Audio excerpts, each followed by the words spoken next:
ఓం నమ శివాయ. నేను మీ శ్రీకృష్ణ చాముండేశ్వర మహర్షి ఛానల్కు స్వాగతం.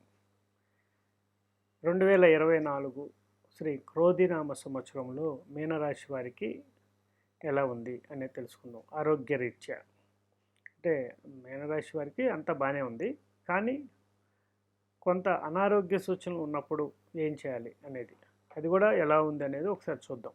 మీనరాశి అంటే పూర్వభాద్ర 4వ పాదం, ఉత్తరాభాద్ర 4 పాదాలు, రేవతి 4 పాదాలు. ఈ 9 పాదాల్లో జన్మించిన ఈ 3 నక్షత్ర జాతకులే మనకి మీనరాశి కిందకి వస్తారు. మీనరాశి అధిపతి గురువు బృహస్పతి. మీనరాశిలో మనం ముఖ్యంగా గురు, శని, రాహు, కేతువుల యొక్క ప్రభావం ఎలా ఉందో, వాటి యొక్క సంచారం రీత్యా మనం ఎలా ఉందో చూసుకుందాం.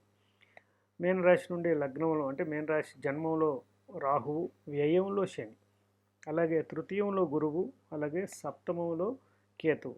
దాదాపుగా జన్మ రాహువు తప్పించి మిగతా వాళ్ళందరూ కూడా చాలా వరకు కూడా ఫేవర్ చేస్తున్నారు, శుభంగానే ఉన్నారు అని చెప్పుకోవచ్చు. మరి రాహువు యొక్క ఎఫెక్ట్ ఎలా ఉంటుంది? అదేవిధంగా తృతీయంలో గురువు ఉండటం వల్ల మీ యొక్క వర్షఫలంలో, వర్షచక్రంలో, వర్షకుండలలో 6వ ఇంట గ్రహం అంటే 6వ ఇంట్లో ఈ యొక్క గురువు కానీ వచ్చి ఉన్నట్లయితే అదే సమయానికి అంటే మీ యొక్క జన్మజాతకంలో తప్పకుండా మీకు షుగర్కి సంబంధించి ఆపరేషన్స్ కానివ్వండి, ఇట్లా ఎన్నో రకాలైనటువంటి గురువుకు ఏదైతే ఆపాదింపబడినటువంటి వ్యాధులు ఉన్నాయో వాటన్నిటిని కూడా యాక్టివేట్ చేసే శక్తి రాహువు పొందుతాడనమాట. సో ఇక్కడ రాహువు కూడా, అతనితో పాటు రాహువు అన్నిటిని కూడా యాక్టివేట్ చేయటం వల్ల మీరు అనారోగ్యానికి గురి అవటానికి అవకాశాలు ఎక్కువ ఉండవచ్చు కొంతవరకు. అయితే దీన్ని మనం పరిష్కార మార్గంగా ఏమేమి ఉన్నాయనేది చూసుకున్నట్లయితే తప్పకుండా మీరు ఏదైనా పారే నది దగ్గరకు కానీ కాలువ దగ్గరకు కానీ వెళ్ళి చిక్కుడు గింజలు ఉంటాయి కదా, అవి, అలాగే కొద్దిగా పాదరసం, నూనె విత్తనాలు, తేనె మైనం, అలాగే శనగలు, అలాగే ధనియాలు, తాటి బెల్లం కొద్దిగా, వీటన్నిటిని తీసుకెళ్ళి కొద్దిగా తీసుకెళ్ళి వాటిని మీ తల చుట్టూ 3 సార్లు అలా తిప్పి వాటిని చక్కగా ఆ యొక్క నీటిలో ప్రవాహంలో విసిరివేయండి, ఆ కాలువలో విసిరేయండి. ఇది మురుగు కాలువ కాకూడదు, మంచినీటి కాలువ మాత్రమే చేయవచ్చు అనమాట. అది చిన్న కాలువ అయినా పర్వాలేదు.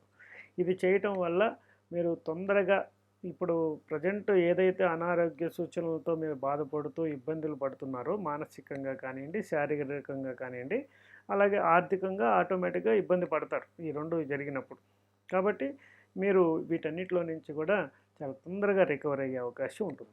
అదేవిధంగా మీనరాశిలో వారు ఎవరైనా పూర్వభాద్ర, ఉత్తరాభాద్ర, రేవతి నక్షత్రాలు జన్మించి మీకు అనారోగ్యం బాగా ఎక్కువగా ఉంది, తీవ్రంగా హాస్పిటలైజేషన్ అవుతున్నాము ఎక్కువ శాతం అనిపిస్తే, మీరు ఒకవేళ నైరుతి మూలలో ఉన్నటువంటి సింహద్వారం, అలాగే నైరుతి వీధిపోటు, మ్యాక్సిమం నైరుతి మూలల్లో సింహద్వారాలు రావు, కానీ కొంత వాస్తులు లేకుండా కట్టేసే వాళ్ళ పరిస్థితి దృష్ట్యా అలాంటి ఇంట్లో ఉండి, అదే కర్మగాలుగా ఆ ఇంట్లో ఉండి లక్కీగా అదృష్టవశాత్తు ఈ వీడియో కానీ చూస్తే మీరు ఆ ఇల్లు మట్టి ఖాళీ చేయడానికి ప్రయత్నం చేయండి.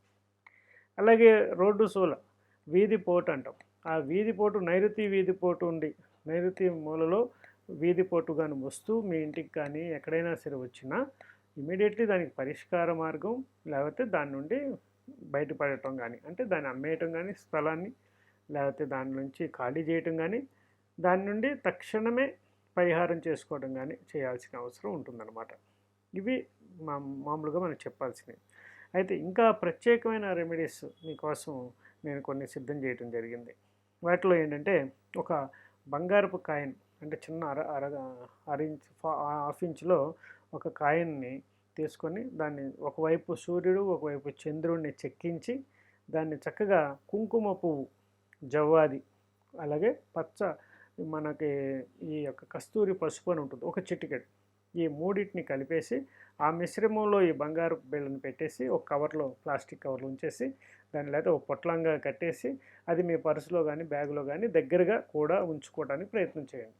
ఇది చేయటం వల్ల మీలో చాలా వరకు విశేషమైనటువంటి నెగిటివ్ ఫోర్స్లు ఏవైతే ఉన్నాయో అవన్నీ తొలగిపోయి విశేషమైనటువంటి పాజిటివ్ ఎనర్జీ అనేది యాక్టివేట్ అవుతూ మీరు పవర్ బాక్స్ లాగా అది మీకు పనిచేస్తూ ఉంటుందన్నమాట.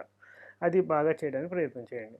అలాగే ఏదైనా దేవాలయాలకు వెళ్ళటం, అక్కడ స్వీట్స్ అవి పంచటం, అలాగే స్వీట్లు సమర్పించటం, అలాగే సాధ్యమైనంత వరకు ఆ దేవాలయంలో శుద్ధి చేయడానికి అంటే క్లీన్ చేసే బాధ్యతలు తీసుకోవడం, గోశాలను క్లీన్ చేయటం, శుభ్రపరచడం, దానికి కావాల్సిన నీడ్స్ని ఇవ్వటం, ఇవి కూడా మీరు చేయొచ్చు.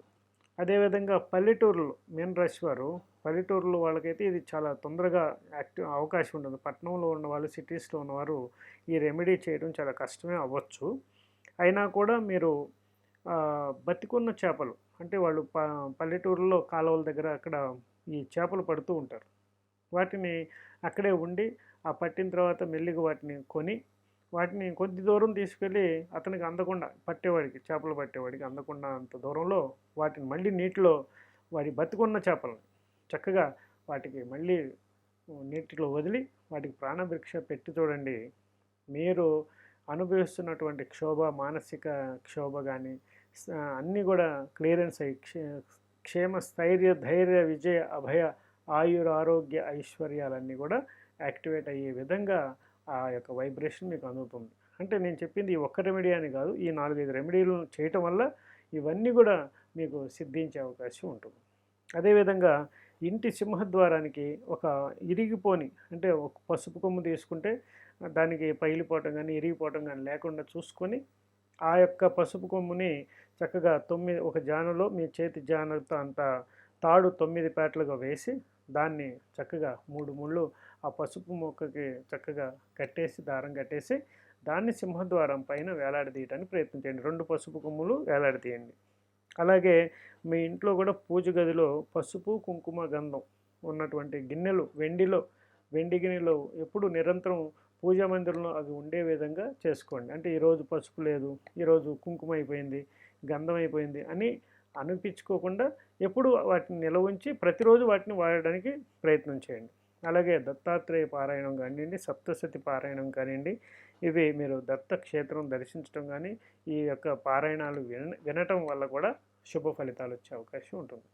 ఇంకా చాలా రెమెడీస్ ఉన్నాయి. ఈ ద్వాదశ రాశుల వారికి శతకోటి దరిద్రాలకి అనంత కోటి ఉపాయాలు ఉన్నాయి. అయితే నేను ఒక సమస్యకి ఒక 4-5 రెమెడీస్ చెప్పాను. అంటే ఒక కోటికి శతకోటి చెప్పబడింది శాస్త్రాల్లో. అంటే అన్నీ మనం వెతికితే దొరుకుతాయన్నమాట. ఇది ఒక సముద్రం లాంటిది జ్యోతిష్యం. కాబట్టి నేనెంత ఒక చిన్న 4-5 రేణువులు చదివి ఉంటాను అంతే. కాబట్టి ఈ యొక్క జ్యోతిష ప్రకారంగా రకరకాల పరిహారాలు, రకరకాల విధానాలు రావడానికి కారణం ఏంటంటే ఎంత అద్భుతమైనటువంటి అపారమైనటువంటి పరిజ్ఞానం ఇది జ్యోతిష్ శాస్త్రం. కాబట్టి నా పరిజ్ఞానం మేరకు నేను ఈ చిన్న చిన్న రెమెడీస్ చెప్పాను. అది కూడా నేను కూడా పరీక్షించిన తర్వాత మాత్రమే వీటిని యాక్టివేట్లోకి తీసుకురావడం జరిగింది. కాబట్టి తప్పకుండా ఇవన్నీ కూడా కొన్ని గ్రంథాల్లో ఉన్న వాటినే నేను చెప్తున్నాను. కాబట్టి కొద్దిగా ఎబ్బెట్టుగా ఉన్నా కూడా, కొన్ని నవ్వుతూ ఉన్నా కూడా, ఇదేంటి చేపలు పట్టేవాడి దగ్గరికి వెళ్ళడం ఏంటి, ఆ పట్టిన చేపలు తీసుకురావడం ఏంటి, అక్కడ వదలటం ఏంటి, దీనివల్ల మనకు మ్యాజిక్ జరిగిపోద్దా? జరిగిద్ది, 100% జరిగిద్ది. మీరు ప్రయత్నం చేసి చూడండి. కాబట్టి 12 రాసుల వారికి నేను చెప్పేది ఏంటంటే, ఎవరైనా కూడా నేను చెప్పిన పరిహారాలు చక్కగా 1-4 సార్లు వినండి. విని ఆ మెటీరియల్స్ ఏం చెప్పానో వాటన్నిటిని జాగ్రత్తగా తీసుకొని వాటిని పారే నదిలో వదలటం. నేను ఏం చెప్పానో, ఏం దానం చేయమన్నానా, వదిలేయమన్నానా, ఏం చెప్పానో అది చక్కగా చేయటానికి ప్రయత్నం చేయండి. చక్కటి శుభ ఫలితాలు పొందుతారు. సర్వే జనా సుఖినో భవంతు. ఓం నమః శివాయ. శుభం భవతు మే సదాశివోం.